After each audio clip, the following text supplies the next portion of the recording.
Ալաշկերտի համար Եվրագավաթային այս մրցաշրջանն ավարտվեց Ռումինիայում։ Կոնֆերենցիաների լիգայի որակավորման երկրորդ փուլում ՉՖՌ Կլուժի հետ պատասխան վճռորոշ խաղում Հայաստանի թիմը մինչև վերջ պայքարեց հաջորդ փուլ դուրս գալու համար, սակայն չկարողացավ հասնել ցանկալի արդյունքին։ Առաջին խաղակեսի մեկնարկում տանտերերը կարողացան բացել հաշիվը։ Երրորդ րոպեին գլխի հարվածով գոլի հեղինակ դարձավ Կարլո Մուհարը։ Բաց թողած գնդակից 9 րոպե անց Վահե Գևորգյանի գլխավորած թիմը մնաց 10 ֆուտբոլիստով։ Վերջին հույսի խախտման համար ուղիղ կարմիր քարտով խաղադաշտից հեռացվեց բրազիլիացի կենտրոնական պաշտպան Սեզարը։ Խաղակեսի միջնամասում Ալաշկերտը մի քանի անգամ լրջորեն սպառնաց մրցակցի դարպասին, սակայն ստեղծված հնարավորություններից ոչ մեկը գոլի վերածել չհաջողվեց։ Խաղակեսի ավելացված առաջին րոպեին Մերիտոն Կորենիցան դարձավ գոլի հեղինակ, մեծացնելով Կլուժի առավելությունը։ Երկրորդ կեսում չնայած Ալաշկերտի գործադրած ջանքերին հանդիպման ընթացքը փոխել չհաջողվեց։ 77-րդ րոպեին Ալին Ֆիկան խփեց տանտերերի երրորդ գնդակն ու դրեց հանդիպման եւ դիմակայության վերջակետը։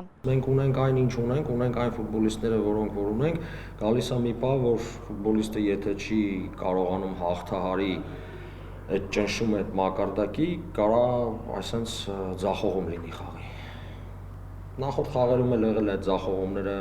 այդ դիրքում, բայց կարողացել ենք հետ գալ, իսկ այստեղ կարմիր քարտը մեզ չթույլ տվեց հետ գանք։ Մինչև կարմիր քարտը մենք առաջի գոլից հետո վերցրեցինք նախաձեռնությունը մեր ձեռքը, մենք խաղում էինք այն ֆուտբոլը, որ ուզում էինք, բայց կարմիր քարտը լրիվ, ոնց որ ասած, արդեն դժվարացրեց, մենք մեր հաղթաթղթից զրկվեցինք։ Փոփոխությունները շատ ուշ արեցի, որովհետև գիտակցում էի, որ վերջում կարող է 9 հոգով մնանք։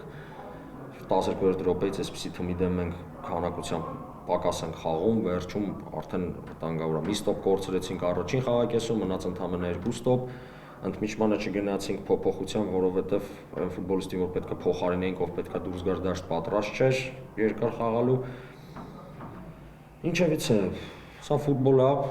մենք պետք է շարժվենք առաջ։ Թեև ցանկալի արդյունքին հասնել չհաջողվեց, Ալաշկերտը մինչև վերջ պայքարեց հաջորդ փուլ դուրս գալու համար։ Այժմ թիմը կփակի Եվրագավաթային այս էջը եւ ամբողջ ուշադրությունը կկենտրոնացնի Հայաստանի առաջնության ու գավաթի խաղարկության հանդիպումների վրա։